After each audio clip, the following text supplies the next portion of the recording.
আমাদের সমস্যা, আমরা একটা মানে আমাদের গ্রামে হচ্ছে গোপালগঞ্জ কলোনি গ্রাম। আমাদের আমাদের এই একটা নদী আছে, সুধা নদী। এই সুধা নদী পার করে আমাদের ছেলে মেয়েদের স্কুল কলেজ সব বাজারঘাট যেতে হয়। আমাদের অনেক দুর্ভোগের মধ্যেই দিন কাটাচ্ছি 30-40 বছর ধরে। আমরা রাজ্যের গোলাম রাব্বানি সাহেবকেও বারবার জানিয়েছি, বিডিও সাহেবকে জানিয়েছি এই ব্রিজের ব্যাপারে, যে আমাদের একটা ব্রিজ করে দেওয়া হোক। কিন্তু এই এই কথাটা কেউ আর কি আমাদের কেয়ার করছে না।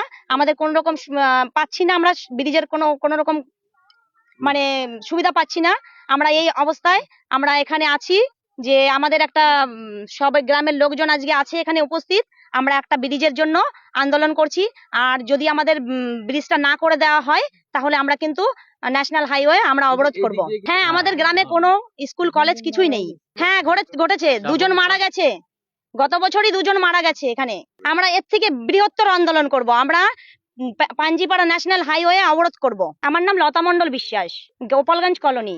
আমাদের আন্দোলন করার একটাই কারণ, যে আমরা দীর্ঘদিন ধরে আন্দোলন করছি। অনেক জায়গায় জানিয়েছি, বিডিও সাহেবকে জানিয়েছি, রাজ্যের মন্ত্রী গোলাম রাব্বানিকে জানিয়েছি, অ্যাপ্লিকেশন দিয়েছি। জনরা এসে দেখে গেছে, আমাদের বলেছে যে আমরা এই ব্রিজ করে দেবো, স্যাংশন হয়ে গেছে, কিন্তু আমাদের কোনো সুরাহা হয়নি আজ পর্যন্ত।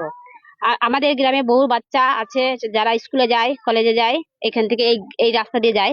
এতদিন ধরে একটা বাসের সামান্য শাখা ছিল, সেটাও ভেসে গেছে, এখন যেতে পারছে না। গ্রামের কোনো কারোর অসুস্থ হলে তাকে অনেক দূর ঘুরে 15 কিলোমিটার ঘুরে নিয়ে যেতে লাগে।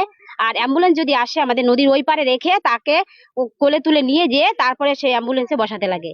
এই আমাদের বহু সমস্যায় 40 বছর ধরে আমরা এই সমস্যায় ভুগছি। অনেককে জানানো হয়েছে, কিন্তু কোনো সুরাহা হয়নি। নদীর নাম সুধা নদী। পরবর্তীতে আমরা জাতীয় সড়ক অবরোধ করবো। পঞ্চায়েতে জানানো হয়েছে, পঞ্চায়েতের কপি আছে আমার কাছে, বিডিও সাহেবকে জানানো, সেটাও আমার কপি আছে আমার কাছে। মীরা গাইন বিশ্বাস। আমি প্রধানে চার্জ নিয়েছি 11 তারিখে। 4 তারিখে প্রধান হয়েছিলাম, চার্জ হয়েছে আমার 11 তারিখ, 11 সেপ্টেম্বর।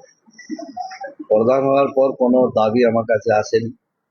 তা আমি জানি ওখানকার বিষয়টা, যে ওখানে একটা বাসের ব্রিজ করা হয়েছিল। আর বর্ষার মধ্যে আজকে 2-3 দিন থেকে বর্ষা হচ্ছে, বর্ষার মধ্যে ভেসে গেছে শুনেছি আমি, কিন্তু ওখান থেকে কেউ আমার কাছে আসেনি।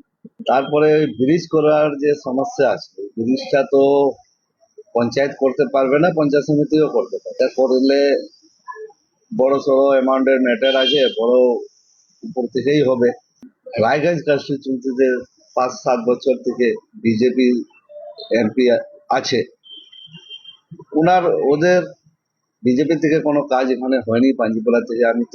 আমি দাবি জানাচ্ছি সেন্ট্রাল সরকার থেকে কার্তিক পাল, যিনি আমাদের এখানকার এমপি আছে, উনার কাছে আমি দাবি জানাচ্ছি যে উনি এখানে এই ব্রিজটা করলে ভালো হয়।